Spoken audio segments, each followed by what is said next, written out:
सन 2006 हरियाणा के सुप्रसिद्ध संत रामपाल जी महाराज करोंथा आश्रम। इस आश्रम में लाखों की तादाद में लोग सत्संग श्रवण कर रहे थे और तभी अचानक आर्य समाजी आश्रम पर हमला कर देते हैं।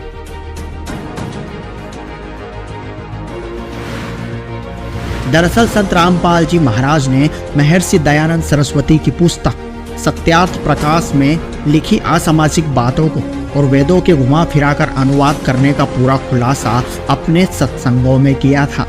संत रामपाल जी का कहना था कि ऐसा करके दयानंद सरस्वती ने समाज पर उपकार नहीं बल्कि अपकार किया है।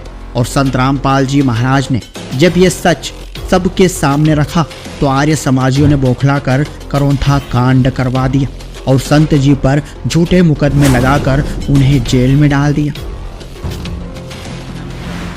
मेरा जी संजय दास है।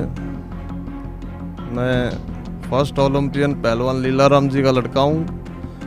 गांव मंदौला, जिला भिवानी में पड़ता है जी। जेल डिपार्टमेंट में सिपाही की पोस्ट पर हूँ, रोहतक जेल पर। 2006 में करोंथा कांड हुआ था जी, और उसमें आर्य समाजियों ने और हरियाणा सरकार ने मिलकर संत रामपाल जी के ऊपर झूठे आरोप लगाकर जेल में डाल दिया और उनके आश्रम को जो सामान था सारा उठा ले गए थे और सारी संगत को तंग किया था। झूठा मीडिया में निकलवाया था संत रामपाल जी के खिलाफ। मीडिया सभी न्यूज़पेपरों में हमने भी पढ़ा था जी।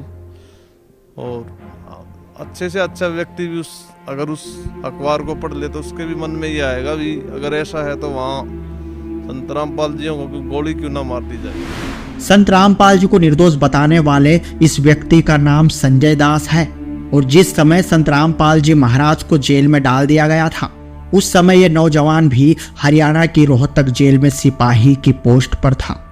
जब संजय दास संत रामपाल जी महाराज से रूबरू हुआ तो संत रामपाल जी महाराज के आचरण से काफी प्रभावित हो गया। सिपाही को संत रामपाल जी महाराज एक महापुरुष के रूप में दिखाई दे रहे थे।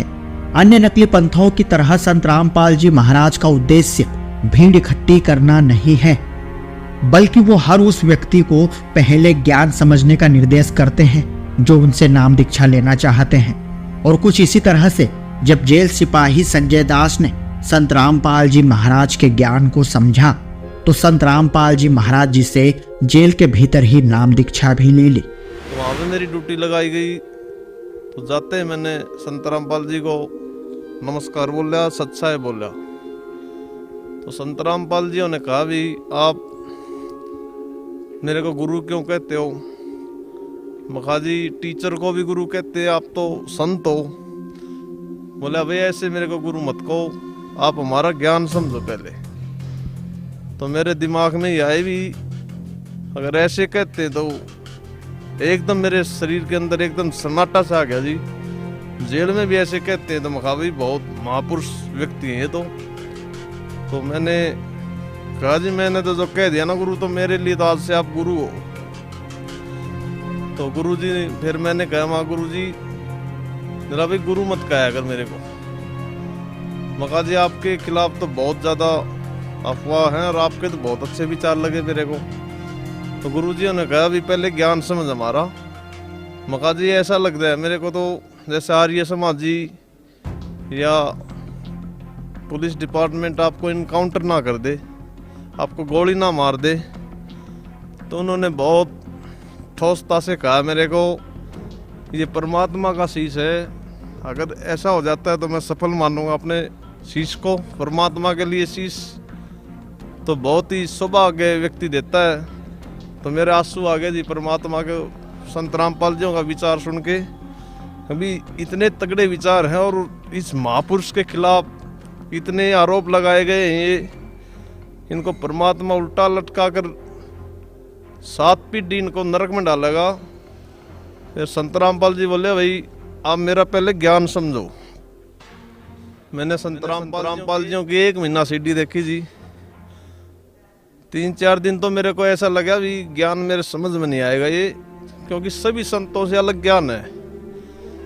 लेकिन मैंने गौर से सुना भी पूर्ण संत की पहचान बताई गई पूर्ण परमात्मा की, तो मेरे को रोज रोज मजा आने लग गया जी ज्ञान में। तो मैं गुरुजियों से डेली कहता था जी मेरे को भी नाम दे दो आप। बोला भाई ऐसे नाम नहीं देते हम, आप होक्का पीते हो। तो मैं होक्का का बहुत ज़्यादा आदी था और परिवार वाले भी दुखी थे मेरे से। तो मैं बोला जी आप ही दया करो, अगर आप में शक्ति है तो ये। तो संत रामपाल जी ने नला जी परमात्मा ही करेंगे, हम तो कुत्ते उनके। संत रामपाल जी ने कहा ये बात। तो उस दिन से मैंने होक्के में वो स्वाद नहीं आया जी। 4-5 दिन मैंने पिया उनके कहने के बाद भी, लेकिन परमात्मा ने इतनी दया करी भी ये तो बहुत गंदी चीज़, मैंने बांस आने लग गई उसमें से और मैंने उस होक्टी को भगा दिया बाहर। सुबह मैं ड्यूटी पे गया तो संत रामपाल जी बैठे हुए थे। मैं बोला गुरु जी आज तो नाम दे दे। बोला आज दे देंगे भी, आज तू योग्य हो गया है।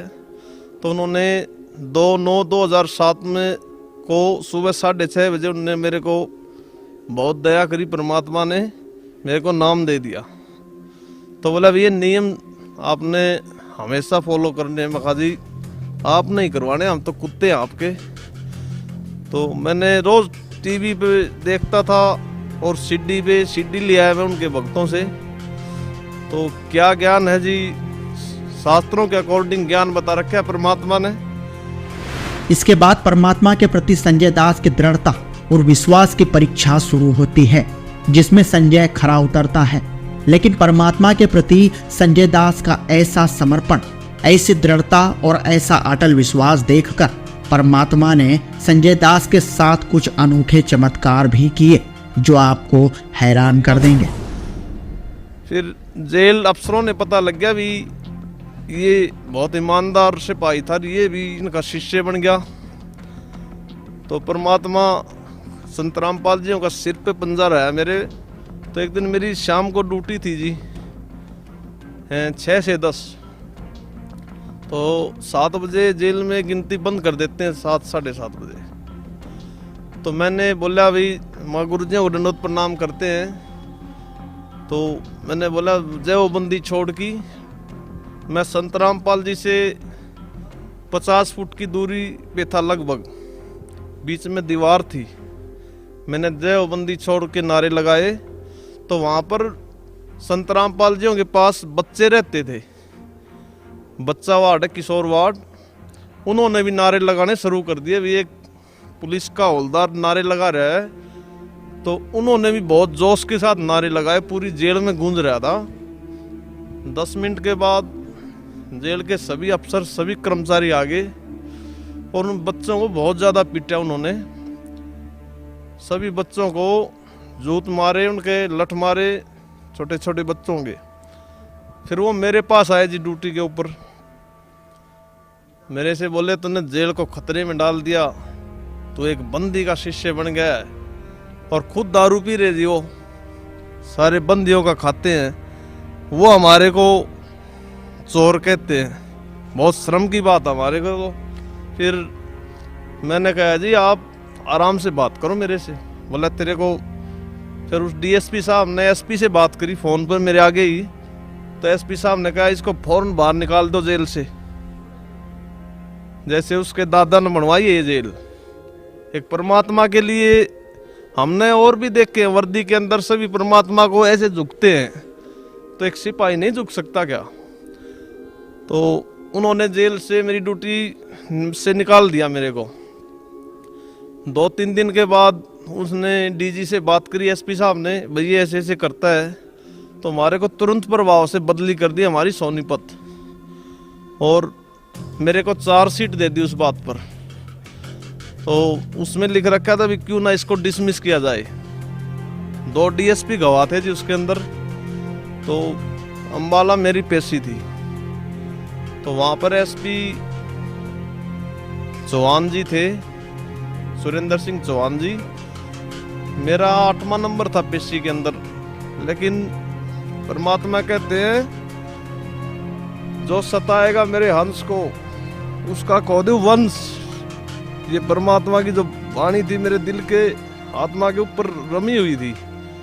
परमात्मा ने कहा था भी जो चलेगा मेरी तरफ 1 कदम और मैं चलूंगा 60। जो चलेगा मेरी तरफ एक कदम मैं चलूंगा 60, और जो हो जाए कोई पक्का तो मैं लो की लाट। तो मैं पहले ही बढ़ गया जिस एसपी साहब के ऑफिस में, हालांकि मेरा 8वां नंबर था। तो एसपी साहब ने बोला भी क्या बात है मखा जी, मेरे को दूर जाना है, मेरा फैसला कर दो आप। मेरे बिल्कुल कोई दिमाग में ये भी नहीं था भी मेरी पेशी है, मैं तो एक प्रसाद, परमात्मा का प्रसाद समझ के गया था वहाँ पे। तो एसपी साहब ने बोला भी तेरा तो 8वां नंबर है मखा जी, अभी फैसला कर दो मेरा। तो मैंने तो दूर जाना है जी, क्योंकि पता था परमात्मा का सिर पे पंजा है।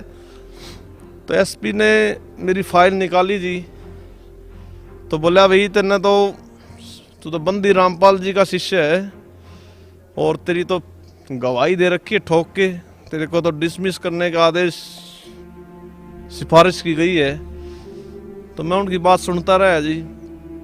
तो बोला भाई, और उन्होंने गवाह पढ़े दूसरे, इंक्वायरी अफसर की गवाही देखी, ठोक के गवाही दे रखी थी जी मेरी। लेकिन मेरे कोई दिमाग में भी ये नहीं था कि भाई ये मेरा कुछ कर देगा। तो उनके काफ़ी विचार सुने जी। मैं आखिरी में मैंने हाथ जोड़ के प्रार्थना करी उनसे, माँ जी मेरा फैसला करो आप। तो उन्होंने विचार करे, अफसरों ने भी, आप ये बताओ नौकरी से पहले क्या करते थे। मैं कहा जी मैं राष्ट्रीय स्तर का पहलवान हूँ, और जो मेरे पापा जी हैं वो फर्स्ट ओलंपियन है, पद्मश्री पहलवान लीलाराम, स्पोर्ट्स डायरेक्टर हरियाणा।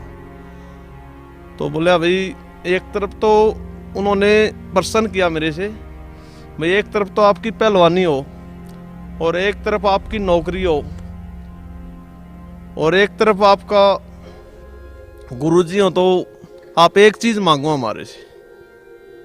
मैं हंसने लग गया जी। बोले आज क्या रहा, अभी एक चीज मांग हमारे से। मैं बोला सर आपसे डीपली रिक्वेस्ट है, एक ही लाइन में बताऊंगा मैं तो। बोला हाँ बता भाई। माँ जी आपने तो बच्चों वाली बात कर दी। एसपी साहब मेरी साइड देख कर उसने सिर पकड़ लिया ऐसे, 4-5 मिनट तक उसने सिर पकड़े रखा जी। एक जवान सिपाही, एक सिपाही होकर सुप्रीडेंट को ऐसे कहता है बच्चों वाली बात कर दी। मैं सर आपने तो 4वीं-5वीं वाले बच्चों की बात कर दी आपने तो। बोले क्या भाई। फिर उसने 4-5 मिनट में अपनी गर्दन ऊपर उठाई ऐसे, वो ऐसे हो गया परमात्मा की इतनी दया थी कि जैसे उसकी पेशी है मेरे पास, ऐसा महसूस कर रहा था मैं वहाँ पे। माँ जी गुरुजियों के लिए तो नाट काट के घेर दूं मैं 1 मिनट में, आप नौकरी की बात कर रहे हो। और मगा सिर सौंपया गुरुदेव को, सफल होया ये चीज। तो उसने विचार करा जी 4-5 मिनट, और उसने कहा भी अगर तेरा इतना ही भाव है तो मैं तेरे को बाइज्जत बरी करता हूँ। तो मैंने गुरुजियों को आके बरवाड़ा में बताया, मगा मालिक आपने ऐसे ऐसे दया कर दी मेरे ऊपर। तो मेरे गुरुदेव ने कहा जी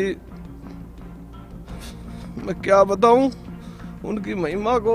उन्होंने कहा ये तो रूंगे में हमारे पास, ये तो कोई बड़ा लाभ नहीं है तेरे को, परमात्मा तो वो कर देगा, सोच भी नहीं सकते आप।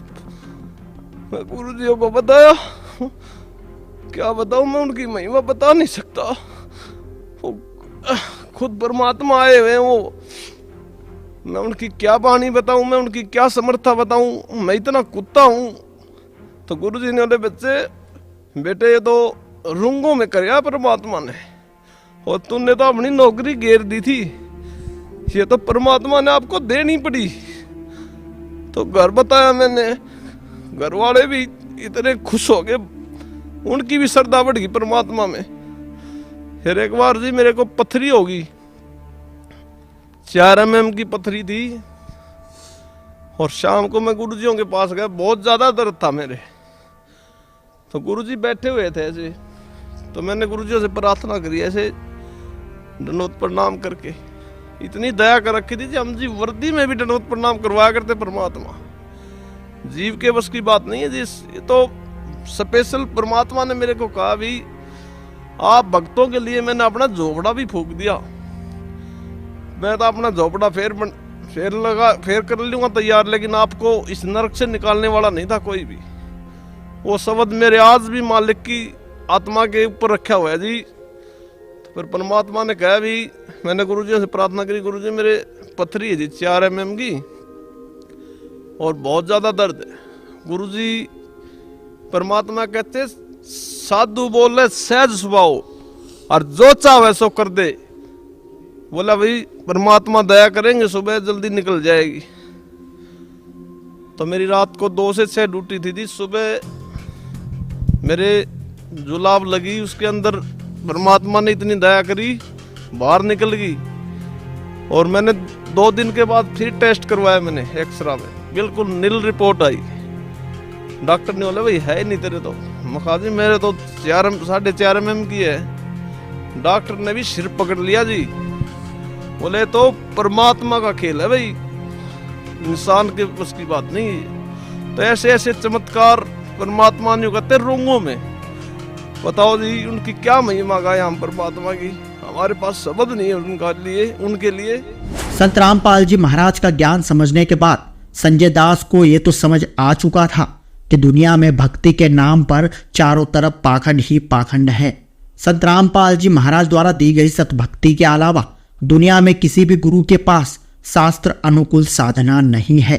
तो आइए जानते हैं संजय दास हमें क्या संदेश देना चाहते हैं। तो ये कहता हूँ पूरे विश्व में सभी भाई बहनों को, आज तक ऐसा संत नहीं हुआ है जो ऐसा ज्ञान बताता है। हमारे परमात्मा सभी ऐब छुटवाते हैं।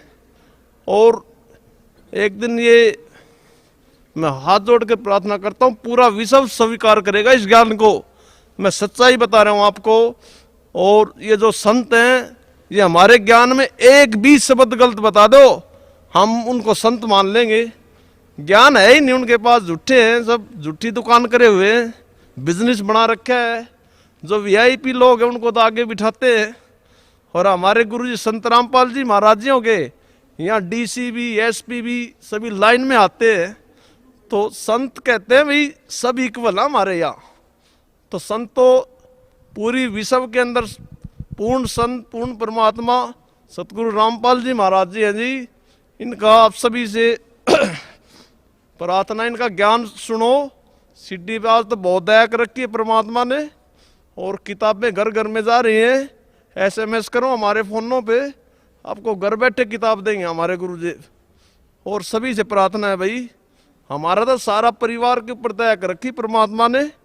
हमारे छोटे छोटे बच्चे आते हैं, 10 एक महीना यहाँ सेवा करते हैं। तो कोई अपनी बेटी को कोई गलत जगह पे ले जाएगा क्या? परमात्मा कहते हैं अगर सच्चाई है तो अपनी जगह भी बनाएगी वो। हमारे गुरुदेव तो परमात्मा खुद कबीर साहब आए हुए हैं। तो सभी भाइयों से प्रार्थना है कि यहाँ आए और जन्म मरण का रोग कटाए। सत्य घटना, सत्य की तहता।